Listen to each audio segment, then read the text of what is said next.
There we go. Edit's working for me now. In the new link, or did, oh. I just kept it, I just refreshed the document. Yeah, I went ahead and switched it to link sharing allows editing, so it should be good to go. Okay.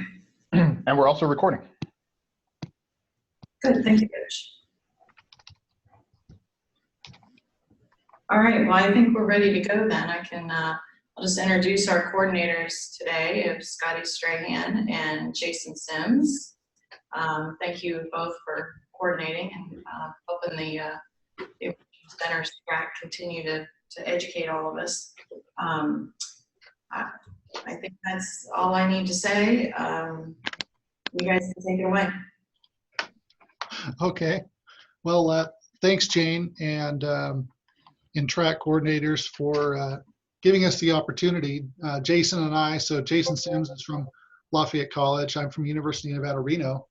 And Jason and I, when we pregame this, we thought, you know, it's kind of interesting. We're bringing two very different scales of operation and also of legacy and of university trajectory into the mix here.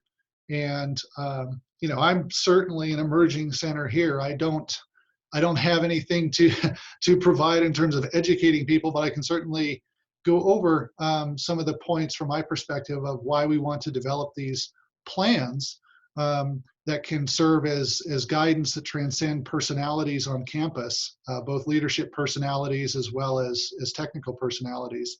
And so I'm going to hand it off to Jason to give a little bit of introduction on his own as well. And maybe Jason, if you want to go over kind of your points for Lafayette and give your example, then I'll give mine, and then we can get into that conversation we fully expect to happen. Sure. Thanks a lot again. I want to extend my thanks to the attendees for taking time out of everyone's day to come here and spend an hour with us. I appreciate Jane and everyone else for coordinating this.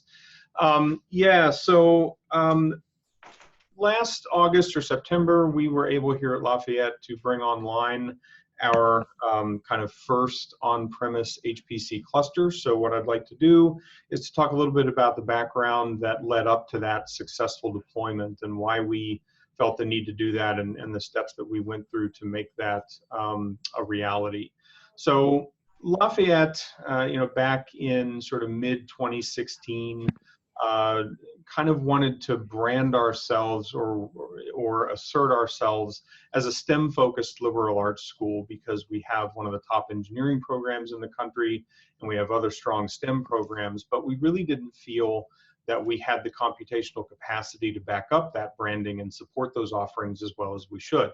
So we started to think about ways in which we could better support those. And one of the ways was to come up with kind of a better centrally managed computing ecosystem. So we had a set of initial meetings in very late 2016 and early 2017 with self-identified sort of, you know, mostly STEM faculty who were current or likely users of computational resources that exceeded the capacity of traditional desktop configurations. And up until that point, their access to those kinds of resources had been extremely distributed. So there were, you know, a mix of personal workstations in their offices. There might be lab systems. Some departments might have little mini clusters. There were, you know, systems in closets. I think we're all sort of used to those kind of things. And support for this distributed environment was extremely challenging. There was a lot of equipment that was not on the normal replacement cycle. There was a heterogeneous mix of hardware and operating systems. Yet all of these still required networking and other infrastructure support from ITS and other units. But critically, the faculty who were tasked with managing these systems, since they often fell outside of traditional ITS purview, they weren't being productive in their roles as sysadmins. So that is, you know, managing those systems, that's not their job in some sense. And so the time that they were having to spend managing those kinds of systems were not being spent either, you know, doing research, teaching, mentoring students, you know, publishing, you know, doing their service to the university or college rather. So we wanted to do something to alleviate that and to help them recover that time. So the purpose of these meetings that we were having during this time was to determine the appetite from those faculty for a centrally managed HPC infrastructure that would fall under ITS's purview, that would, we hope, obviate the need for distributed systems and their associated management. So in spring of 2017, we gathered information from these core stakeholders on the types of jobs that they were running, the type of research that they were doing, what their hardware and software needs were, such as how many cores they were using, their memory, their storage, what software packages they were running, to get an idea of kind of the range of projects that they were doing.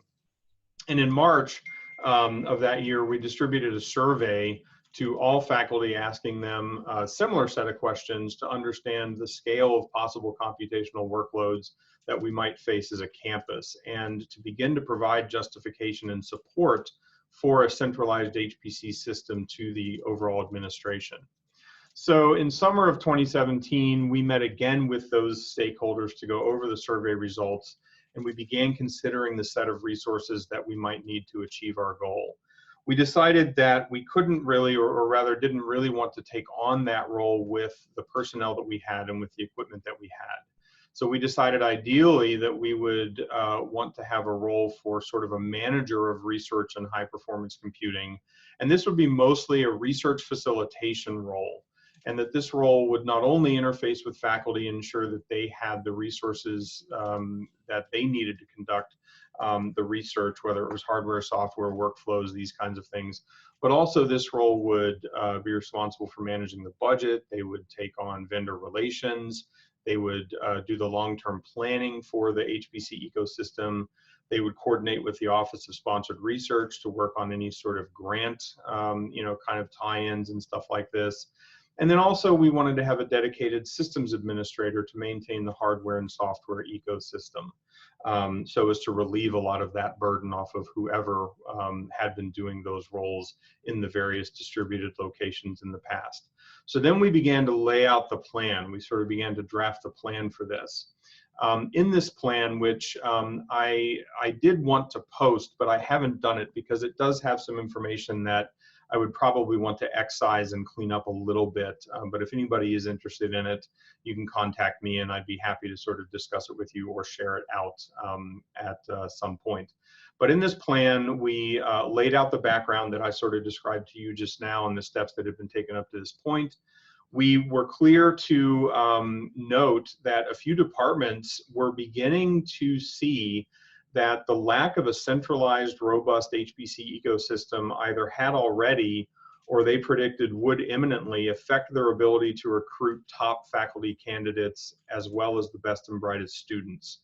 So we were starting to see where some candidates would contact the departments for job postings and say, can you describe what your high performance computing environment is? And when they essentially said, well, we don't really have one, then they'd say, okay, well, I'm sorry, but I can't really, apply because I can't really do my work there. So that was kind of a wake-up call to the administration and to some of the faculty within these departments to say, well, we might want to take this a little more seriously.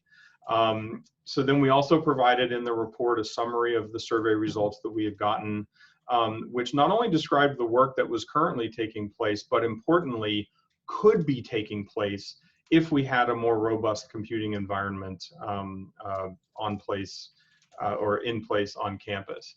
And we also made a clear point to connect this proposal with the college's goals and strategic plan.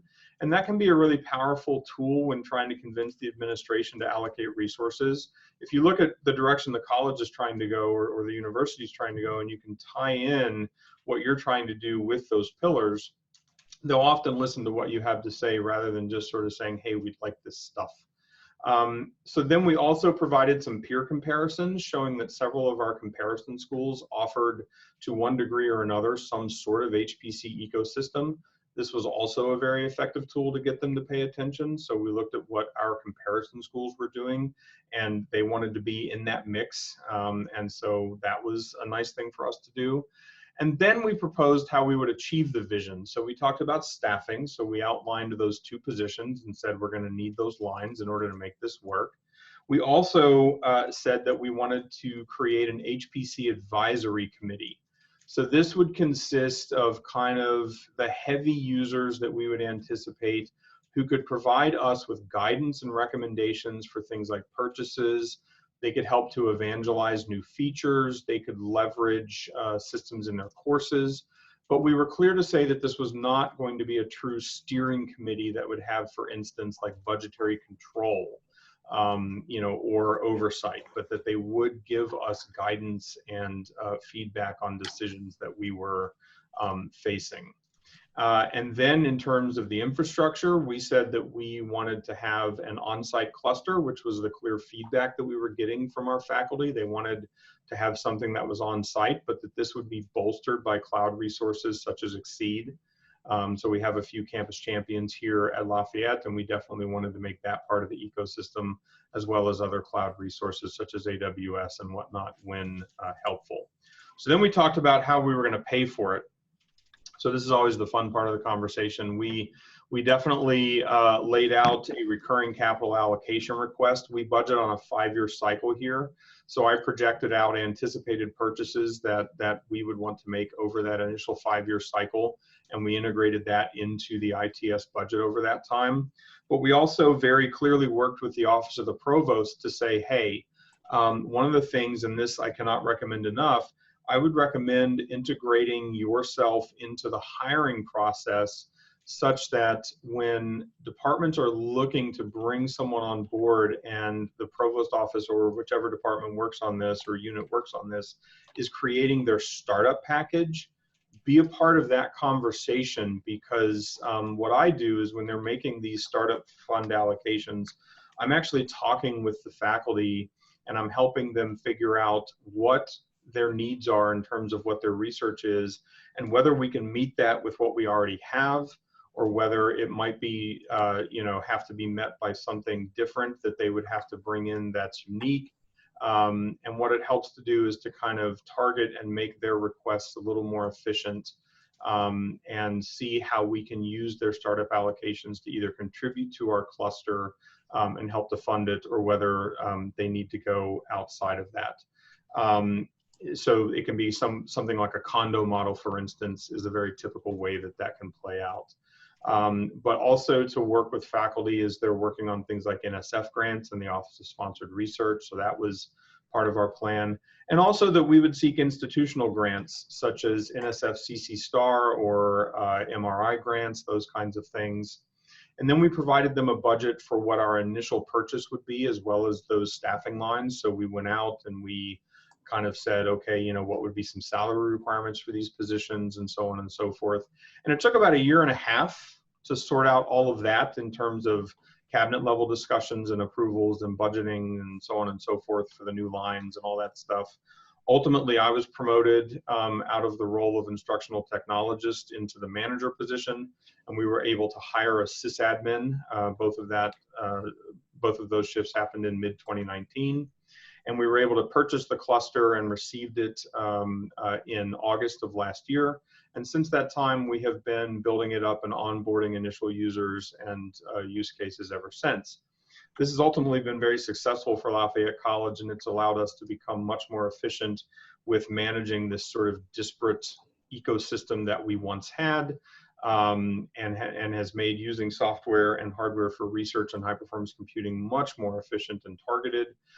It's made the provost very happy because the startup allocations have become much more targeted and efficient, and there's not a lot of buying a single piece of hardware or software that sees 95% downtime.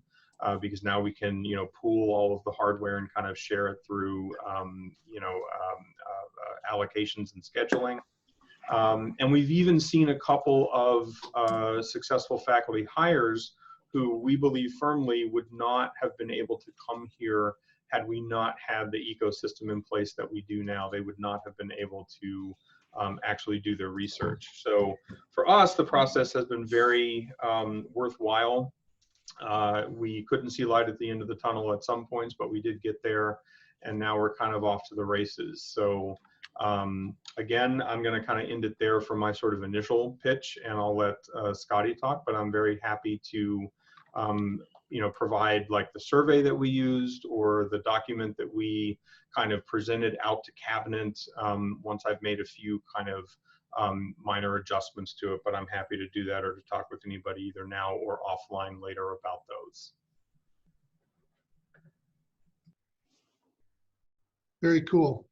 Well, thanks, Jason. I think you outlined very well and pretty succinctly kind of the range of motivations and challenges that probably a lot of the people in the emerging centers track either experiencing or about to experience. And so what I'm going to do is I'm going to go through kind of similar set of histories from UNR.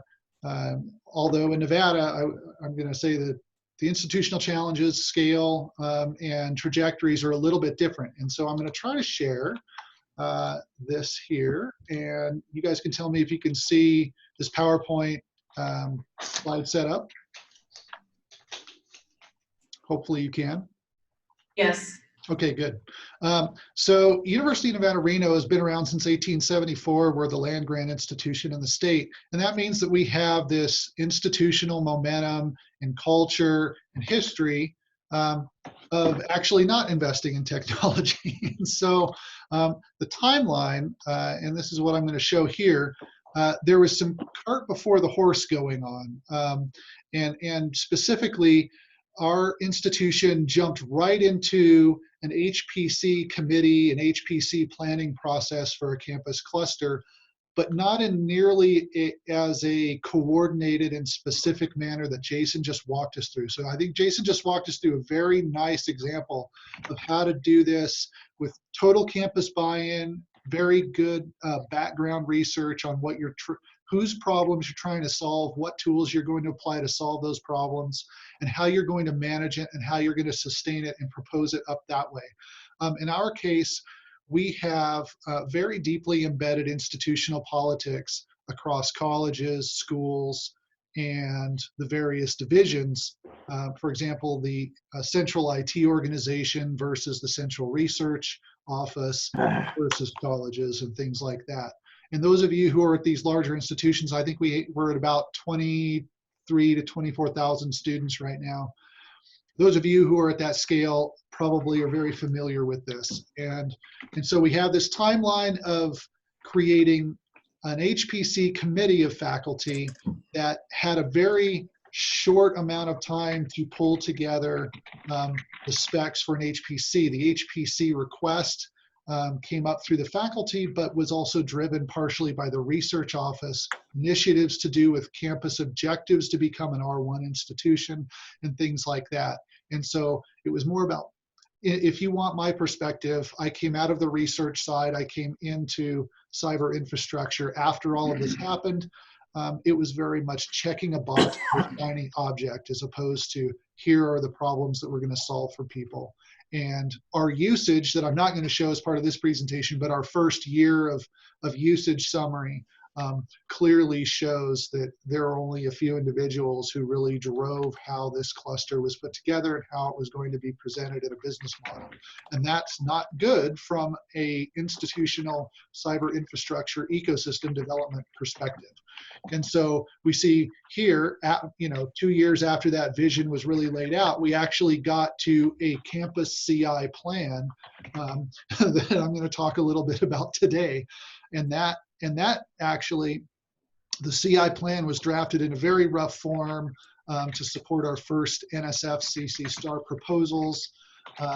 And then when I was brought in out of the research side of the house to do this institutional cyber infrastructure program development, I went out and looked at other campus CI plans and really dug into what I thought would be a more holistic vision for where our institution should probably be taking itself, given that we're a land grant university with pretty wide range of faculty skills and faculty research workflows.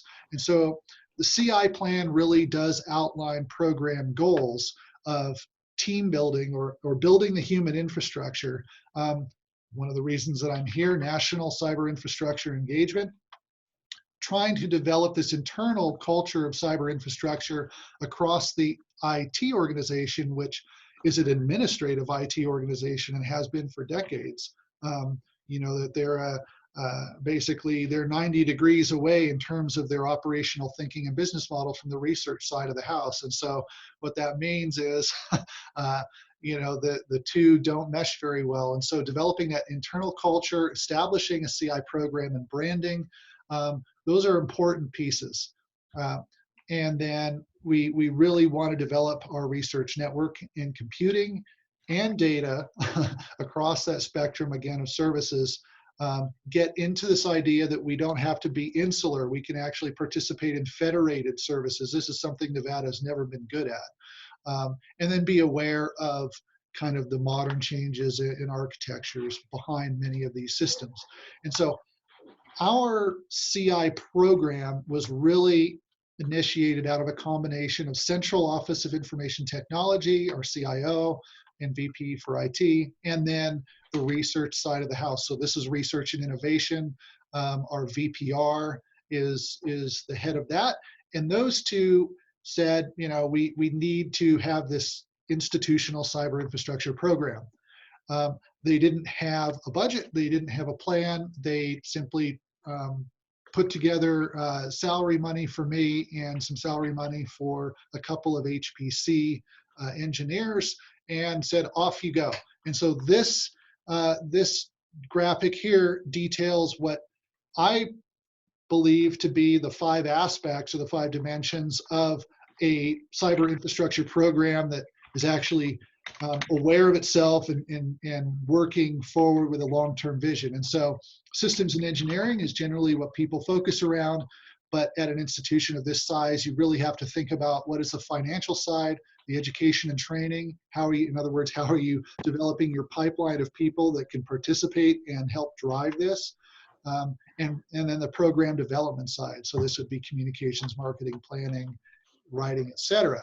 And so if you start listing out all of the elements that go into those pieces, and we get away from just, this is this batch HPC where the first investments were made, I mean, you see that actually there's a lot of road ahead for our institution and a lot of niches that we're going to have to fill. And so I throw this graphic up in front of our faculty CI committee and presentations to the President's Council, and then the larger council that includes the deans, to show that this is not simply a matter of, okay, every 5 years I'm going to come back to you and ask for $1 million worth of computing hardware. This is not what this is about at all. This is about a much wider range of engagement. So these are the lofty goals that I've set for the institution and said, this is what we need to do.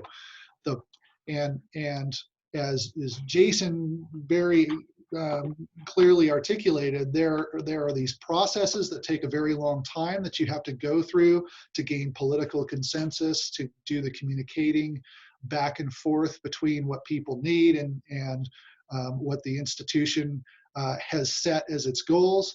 In our case, one of the primary goals was, again, becoming this R1, Carnegie R1 classified institution. And so the very first thing that I go back to when I have a planning discussion with some of the university leadership is, all right, this is really about creating research efficiency at scale.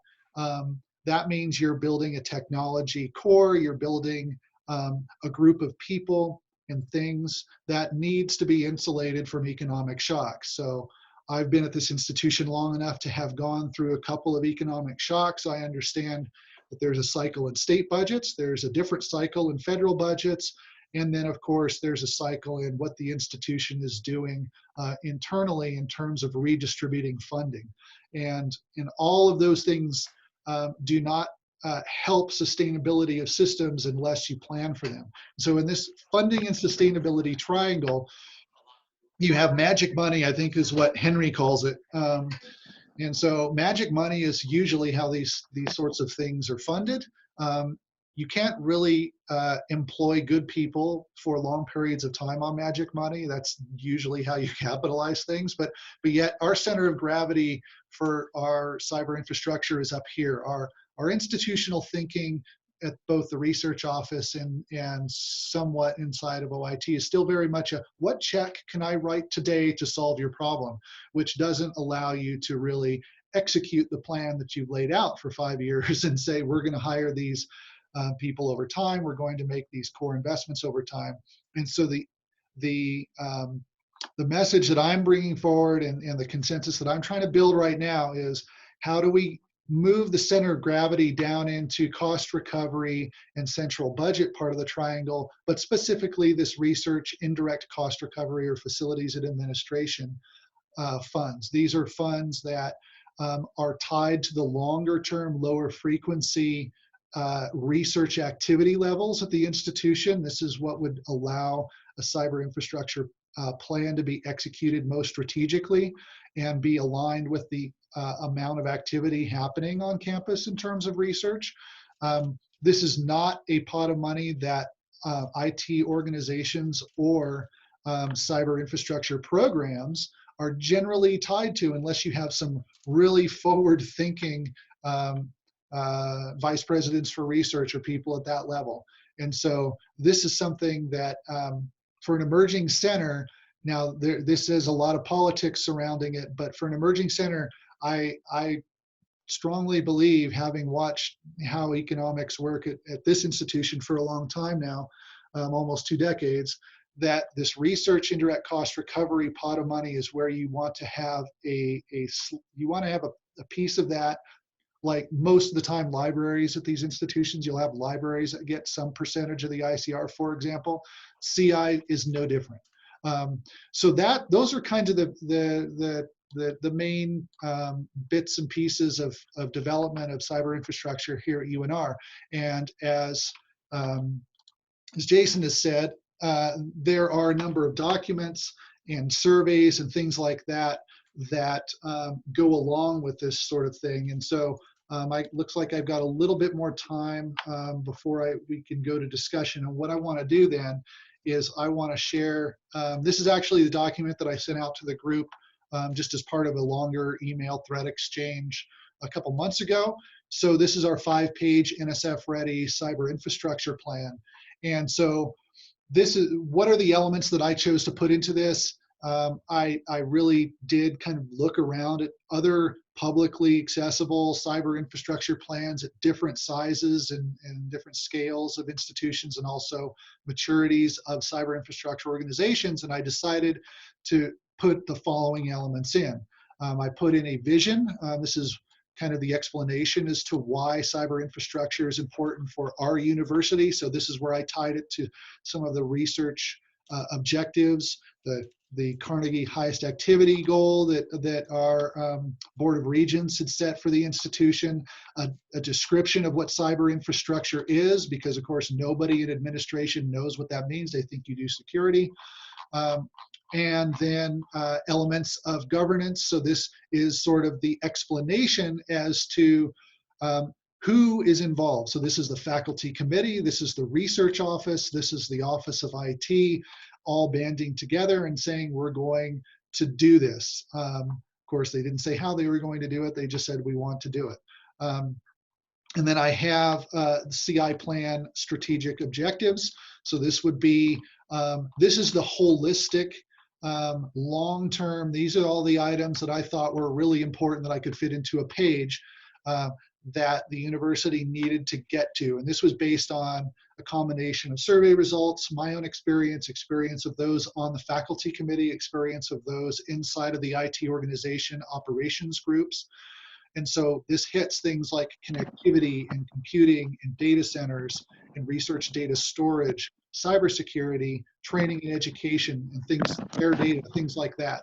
So I try to go really wide on the strategic objectives and say, these are all the things that we need to be paying attention to as a large research organization, research institution, and include, at least put some lip service to, such that when the needs, opportunities to create policies or to create budgets towards one or more of these items occurs, we can point right back to the cyber infrastructure plan and say it's already in here. We need to, for example, we need to start participating in OSG. So this national platform alignment, like that is something I can point to when I can get some bandwidth to do that, right? So that's an example. So then there's the current infrastructure overview. This is an element that NSF is probably looking for in their 5-page CI plans. So this describes the state of the networking, the state of central research computing, research data management. You notice that's very small. Cybersecurity, human infrastructure, and these are based on data that I got out of the various operational arms of the administrative and small research computing elements of the IT organization. And so what I've done then is said there are some pretty serious challenges facing the organization. In fact, historical underinvestment in technology statewide is a legacy. We have lack of systematic engagement with the national CI community of practice. The Internet of Things has really changed how a lot of research is being done in Nevada, and the data associated with the Internet of Things, workflows, emergence of national practices and standards for end-to-end data management. So you all heard and experienced various things to do with that, fair data and the like. And then in our case, we're in a geographical corner. We have a tight employment market for technology and data professionals because the Bay Area is just right over there. And so people can live here and be hired into these large technology industry niches right across the way. And we cannot compete with the salaries that are being offered at all whatsoever. And so that means that the institution really has to think about that. So those are kind of and then there's a program development section. Sorry about that. So this is how I've said, okay, what are the milestones that I think, and the committee thinks, the faculty committee think that we need to be focusing on over the next couple of years. Obviously, you sort of pick the low-hanging fruit that you're already spending some time on if you don't have much of a budget to work with. And then you say, here are the things that we want to pursue a little bit further. So science DMZ, co-location services, and CI computing services. Note, I don't say HPC because most of our researchers actually don't operate in an HPC-based workflow. And so there are a number of other computing services that we're developing as part of our plan. So that is kind of the high-level overview from the UNR perspective of what's going on. I think that sort of sets up a discussion that we can now have over the next 20 minutes or so, or time left in the call, to talk about what are some of these things that maybe we missed or that we haven't thought about, or some other aspects or dimensions of cyber infrastructure development for a research center, for an emerging research focused center, that those of you on the call can bring in and provide for the audience that's live, and also for the audience that will hopefully listen to the recording. So I'm going to go ahead and open it back up. And Jason, if you have any follow-up to that before we go wide, actually, speak up. Oh, I'm certainly happy to open it up to other participants at this point. I had a question for Scott. Did you also do a survey of the faculty needs before you created the CI plan?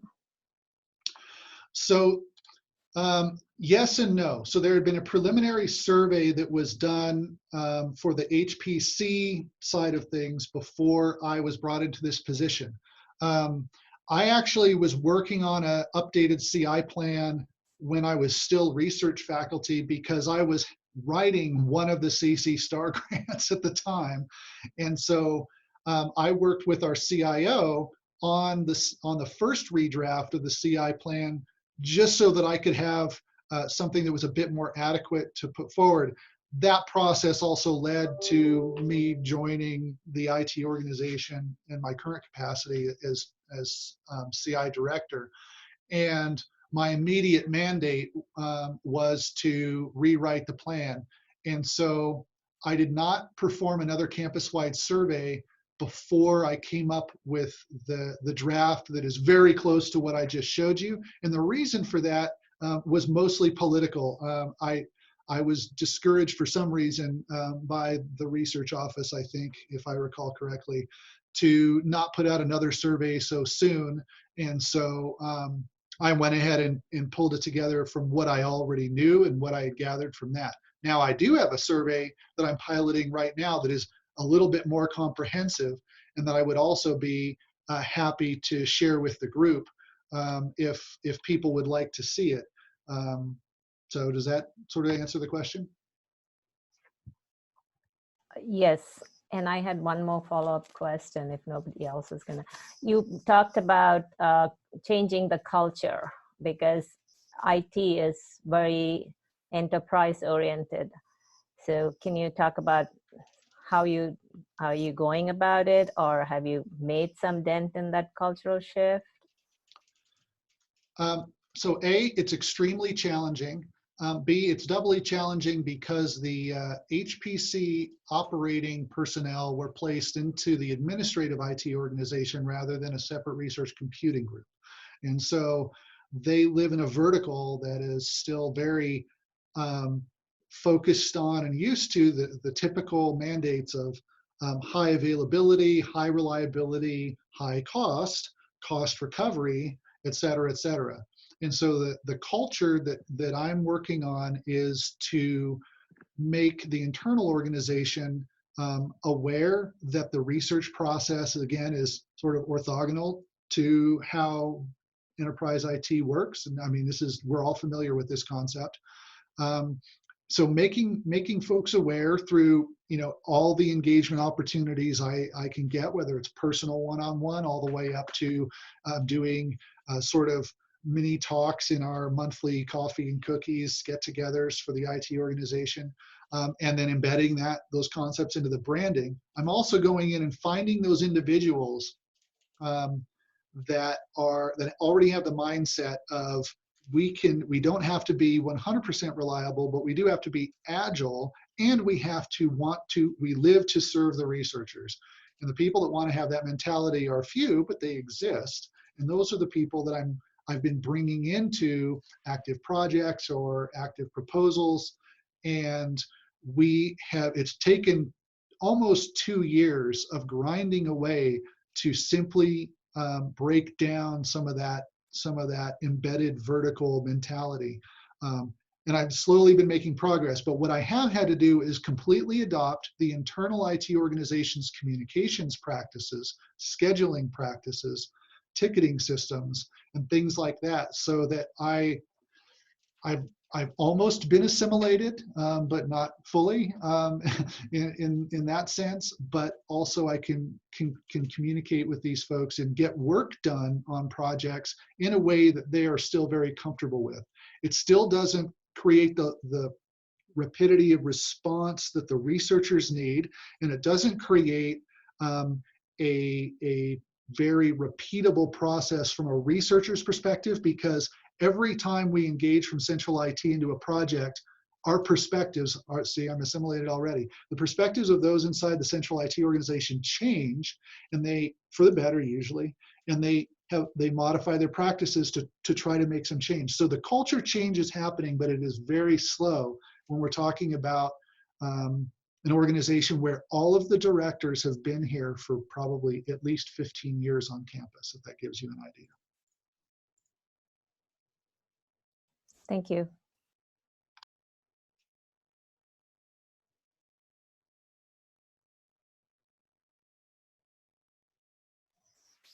If no questions, I'll follow up with more. Actually, I have a question. Eric Dermis, University of Florida. Do any of you in Lafayette or Nevada have any cost recovery model as part of your deployment? Well, I'll say from Lafayette's perspective, no, we do not have that built in. We are small enough, and we decided very early on that if users want to use this, whether it's, from a pedagogical perspective or a research perspective or whatever it is, that there would be no cost associated for use. Now, we do realize that if somebody comes to us and they say, well, my use needs 50 terabytes of storage, or I need to use, 5 nodes 24/7 for months, we may need to revisit that. But in terms of reasonable use, we don't have any sort of plans to do cost recovery. But we do work very closely with our users to encourage them, as I said, particularly for new faculty coming in, or for users who do seem to have a consistent need, to encourage them to buy into the cluster either for storage or for nodes to which can be added to the resource pool, to which they might have priority access or something like that. So in that sense, there is cost recovery in the sense that they're buying in hardware that we might otherwise have to purchase as part of our normal capacity planning, but we don't have any sort of pay-to-play model generally in place. So this is sort of like a condo type model. Yeah.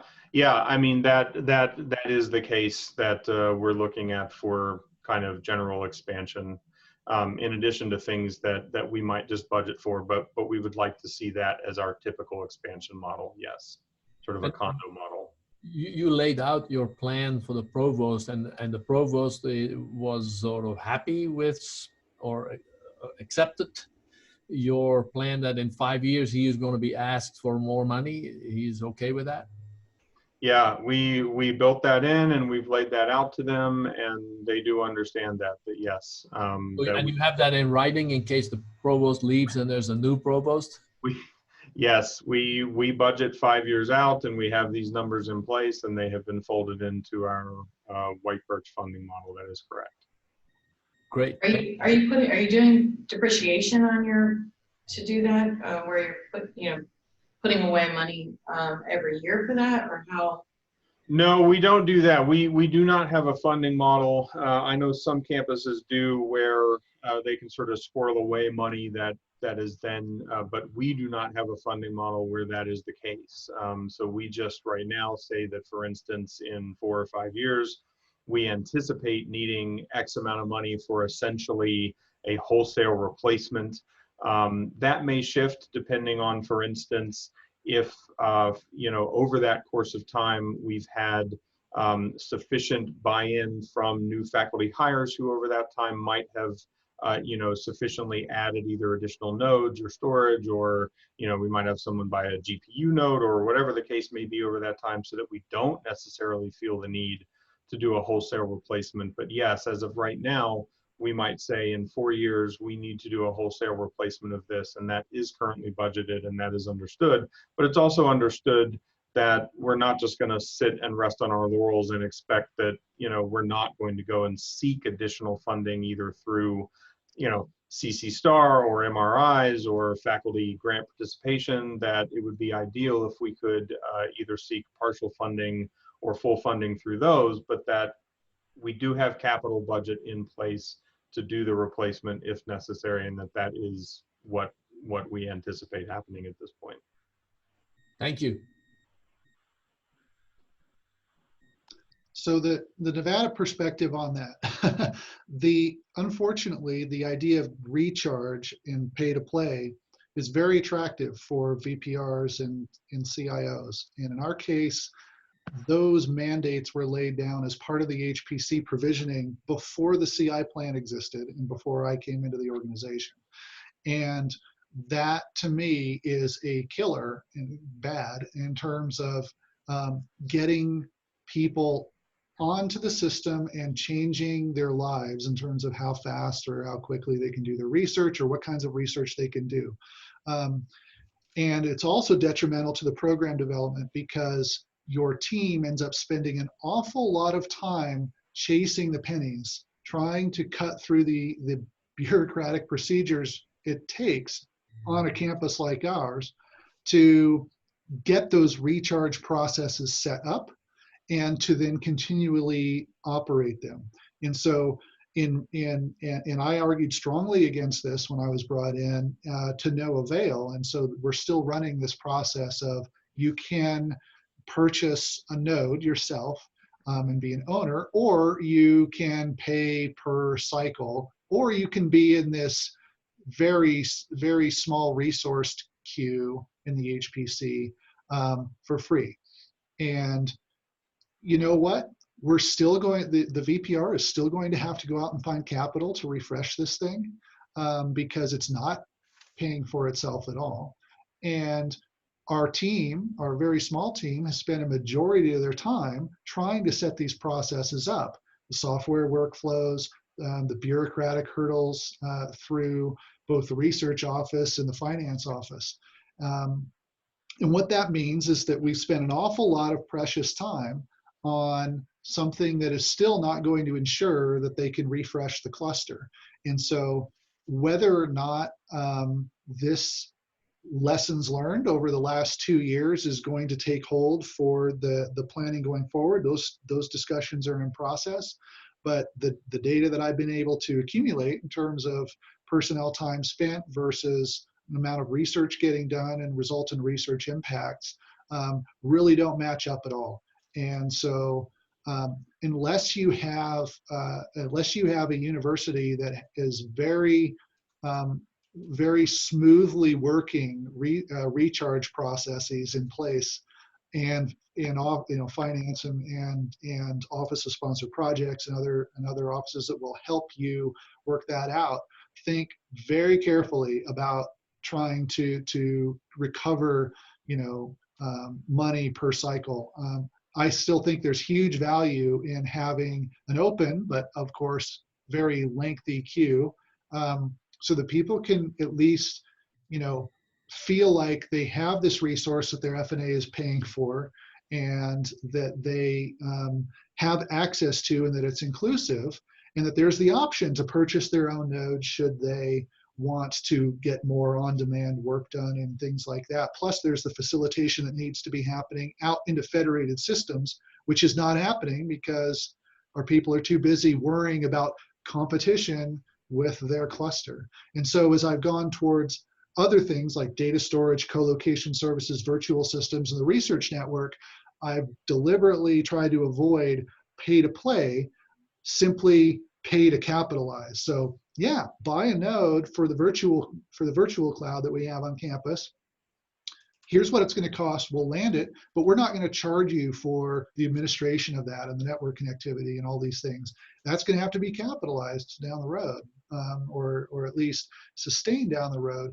But that's a very different proposition for the researchers to get participation in and change their lives than we've got this cluster. Yes, we had donations pay for part of it, and yes, if you want to play, you have to pay this amount. And so the researchers don't like changing expectations constantly, and our cluster managers have discovered that they've had to constantly change their rates and try to get people to come in and play all these marketing games. That doesn't work in research, that works in industry. And so the researchers, therefore, there's a trust issue going on between our cluster operators and the larger research community that is going to be very difficult to resolve, and it also prevents consensus from being built as you try to get that message up to the deans, up to central administration, that in fact you need these big pieces of ICR to go ahead and fund your CI organization going forward.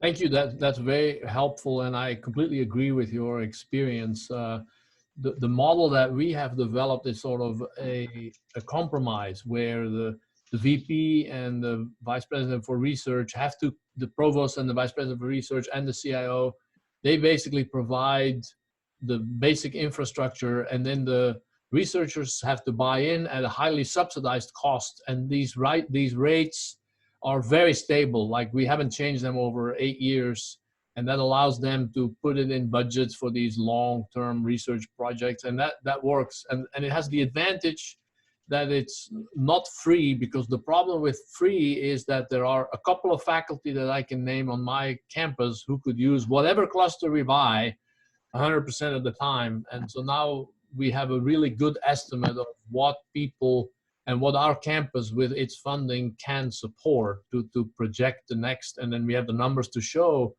our funders, the provost and the vice president for research, is like, look, this is what our people can support with their grants, and we need you to make up the difference so that we have proper productive infrastructure.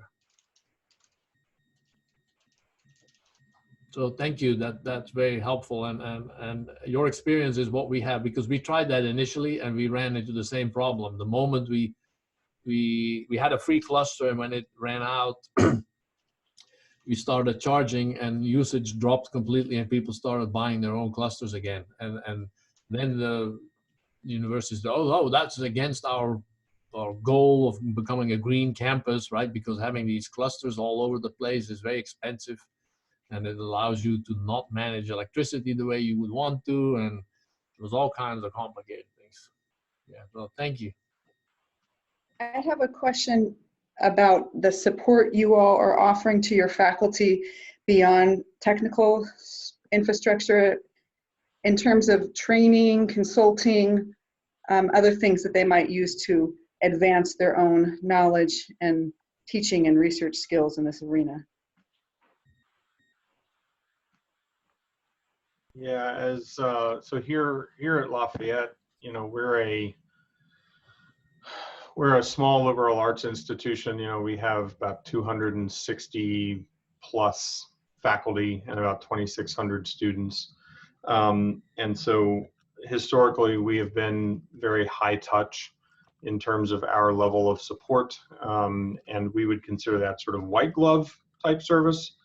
And that extends to our HPC support as well. I would like to say that our primary goal with the HPC team is to keep our researchers productive and delighted, and that is a quote from Henry Neiman. I think his name's been thrown away or thrown around here a little bit today, but that is our primary goal. We do want to keep our researchers productive, and so we will assist them however possible to do that. But that doesn't extend, obviously, to sort of quote unquote doing it for them. So if users come to us and they're like, you know, I have this research problem, but I don't know how to code it or whatever, like we're not going to sit down and necessarily write out a program to do it for them. But we will certainly help them find the resources to learn how to do that and to best leverage the resources that they do have available to get the skills needed to do it, or to find the support in order to do that. But we will work with them very closely. I will do that very closely, to closely understand, deeply understand what their research is, what the problems that they're trying to solve are, to make sure that we have the hardware and software and resources aligned to make them as productive as possible on the stuff. And so that is our goal, and we try as much as possible to be collaborators with the faculty, not just sort of help when they need it. And that's how we view ourselves, is as partners, as collaborators, not just as help, if that makes any sense. So we only have a couple minutes left, and I want to get to this follow-up question in the chat about the facilitators. And so I'll make a quick comment there. Do we have the need for CI facilitators? If so, how are they funded, and what are the common tasks they perform? So on my team, I work generally outside of the HPC sphere in terms of the engineering. However, my folks are soft funded. Some are graduate student assistants. So I've started a program of GRAs and CI. Our graduate school's been really supportive of that. And so I'm piloting that this school year is the first one. So I have one that's doing data transfer management facilitation. So this is use of DTNs, use of Globus, use of more efficient data transfer tools. And I have a very good student out of the computer sciences department that is able to go out and work directly with faculty on their projects to set them up with those workflows. So that's going well. On the other side of facilitation, so I do like personal consulting along with one of the IT architects. We do the high-level architecture consulting and communicating to get the workflows figured out, and then slot them into, do you need these virtual systems? Do you need HPC? Do you need these sorts of co-location facilities? Here's the system you may want to purchase. And then I have software infrastructure, soft-funded personnel that are working on specific projects. So they're funded through research projects that I partner with. So I do a lot of help with proposal development and subsequent project execution on campus for sort of high priority institutional projects. And so I have software infrastructure people that we work on automating workflows and things like that that are very specific to projects, but that are designed to leverage our experience and the infrastructure we build, both hardware and software, to other projects on campus. So I'm building a base of this capability. And I'm always asking for more CI facilitators, also for HPC. And the last one that was funded actually got turned into an engineer, unfortunately. Not what we asked for, not what I asked for. It's just the nature of what happened. So in theory, I've got another position coming that is going to be a facilitator, and I'm still negotiating as to where that person will sit. And so who will they be accountable to for their time, and will they actually be facilitating streamlining work and onboarding people to the HPC and getting their work done, or are they going to be doing systems maintenance and penny capture? So that's my quick spiel on facilitating.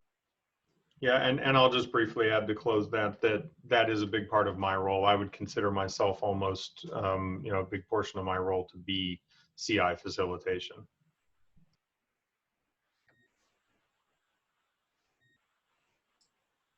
I know we're almost done with time, but I'm just curious if you guys ran into any problems with your data center when you were doing your proposals.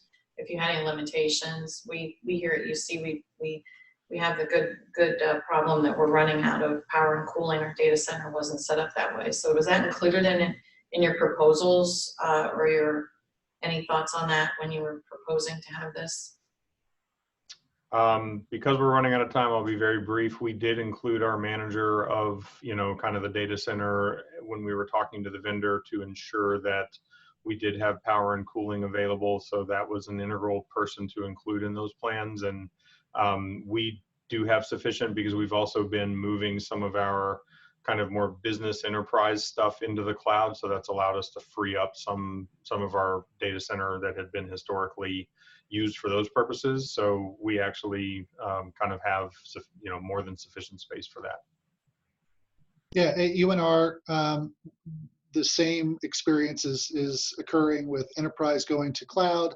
And so non-HPC tools are being installed in campus data centers. We're planning for that. We don't have unlimited capacity, but we're okay. We're able to put our virtual systems, data storage, researcher co-location for non-HPC type machines in there.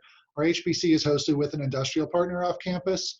And so that's kind of a different situation that, where as long as the VPR maintains a good relationship with our industrial partner, we won't have to worry about power and cooling capacity. Great, thanks. Well, I think we are up to our time limit. I've been taking notes in the call document, and I think you've addressed most of them in the chat. But we can. Everybody wants your slide decks and your proposals and all the information. So we'll work with you to get those posted into the links to them, or however you want to share them. And then we had talked about next month, or maybe in April, doing a little bit of a deeper dive into this whole budget and modeling how people are doing. A couple of people had asked that on the Slack channel. So if anybody's interested in hosting that and just coordinating like what these guys have done here, and even maybe sending out a little survey to the team, to the group beforehand, that would be great. We also are, we've asked NSF Epic team to come and give a talk in April. So that's the next one that I know about. So if you have any suggestions, put them on Slack, email me or Rich. And thanks again for you guys for taking care of this. Yay. Thanks everyone for their support. Yep. Yeah, thank you very much. You're very welcome. Appreciate it. Thank you. Thank you. Many thanks.